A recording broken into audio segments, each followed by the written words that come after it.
भिंड दतिया लोकसभा का मुकाबला अब त्रिकोणीय देखने को मिल सकता है। पहले सीधे सीधे भाजपा और कांग्रेस में टक्कर थी, लेकिन बसपा से देवाशीष जरारिया को टिकट मिलने के बाद त्रिकोणीय होता हुआ नजर आ रहा है। दरअसल पूर्व में कांग्रेस से भिंड लोकसभा प्रत्याशी रहे देवाशीष जरारिया का टिकट कटने के बाद लगातार वह नाराज चल रहे थे और बुधवार को उन्होंने बसपा की सदस्यता ले ली। वहीं बहुजन समाज पार्टी ने भी उन्हें भिंड दतिया लोकसभा संसदीय क्षेत्र से अपना प्रत्याशी घोषित कर दिया। बसपा में शामिल होकर टिकट मिलने के बाद पहली बार देवाशीष जरारिया भिंड पहुंचे, जहां बसपा कार्यकर्ताओं ने उनका स्वागत किया। जरारिया ने प्रेस वार्ता के माध्यम से कांग्रेस पर जमकर निशाना साधते हुए कहा कि कांग्रेस की न कोई नीति और न ही कोई नेतृत्व है। साथ ही कांग्रेस ने मेरे साथ साथ हिना बांगरे के साथ भी विश्वासघात किया है। देवाशीष जरारिया ने कहा कि वह अपना नामांकन 19 अप्रैल को दाखिल करेंगे, जिसमें बसपा के कई कार्यकर्ता, पूर्व विधायक संजीव सिंह और हिना बांगरे भी शामिल होंगे। उन्होंने कहा कि बसपा के बिना किसी की सरकार बनना संभव नहीं है। हो सकता है उनके इश्यूज अलग हो सकते हैं, पर मेरा जो इशू था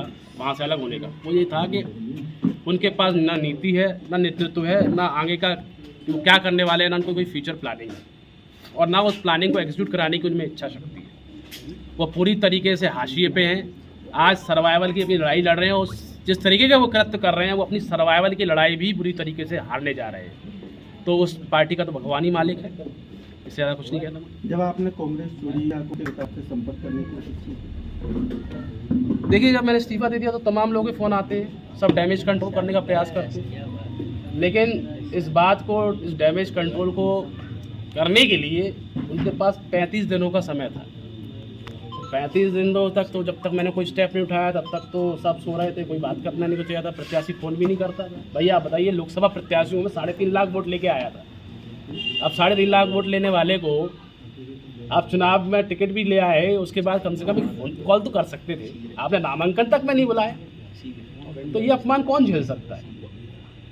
ये अपमान तो कोई नहीं झेल सकता। तो जो शिकायत है आपको कांग्रेस से, ये स्थानीय तौर पे है या वरिष्ठ नेतृत्व? तमाम चीज़ें हैं, देखिए तमाम चीज़ें नहीं है कि मुद्दा है, स्थानीय मुद्दा है, लेकिन जब मैं वरिष्ठ नेतृत्व से बात करता हूँ तो वरिष्ठ नेतृत्व का ये है कि जब वरिष्ठ नेतृत्व कोई बात कहे, कोई कमिटमेंट करे तो उसको पूरा करें। भाई आपने जनता से कमिटमेंट किया कि हम 50% महिलाओं की भागीदारी चाहते हैं, तो आपको कमिटमेंट पूरा करना चाहिए कि 29 में से 50% महिलाओं को टिकट दो। भाई आप हार तो रही हो सारी सीटें, आप आज भी कौन सी जीते बैठे हो, कम से कम एक नेतृत्व तो तैयार होगा है। फिर आपने कहा कि जिसकी जितनी संख्या भारी उतनी हिस्सेदारी ओबीसी के लिए कहा, जातिगत जनगणना की बात करते हैं, तो आप दो टिकट, हार तो रही हो आप, कम से कम आपका नेतृत्व बनेगा। आज बताइए कहाँ क्या है, ग्वालियर चंबल संभाग में कितने ओबीसी चुनाव लड़ा रहे हैं? 0, कुछ नहीं, 3 सीटों में से एक भी ओबीसी नहीं है उनका। तो कथनी करनी में बहुत बड़ा अंतर पाया मैंने।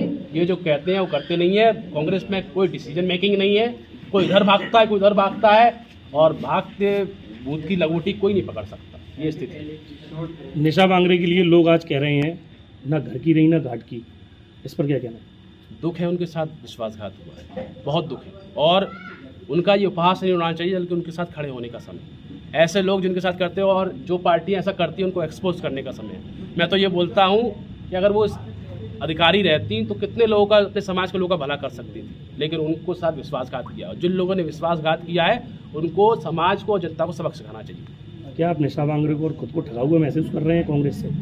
निशा बांगरे निश्चित तौर पर, निशा बांगरे को जी को ठगा गया है, उनके साथ गलत किया गया है। और आप, मैं ये बोल देना चाहता हूँ कि निशा बांगरे भी भिंड में प्रचार की बसपा डालेंगे।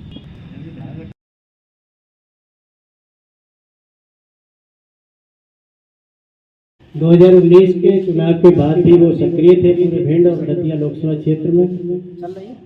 ऐसे होनहार युवा संघर्ष साथी को भिंड से श्याम सुंदर उपाध्याय की रिपोर्ट।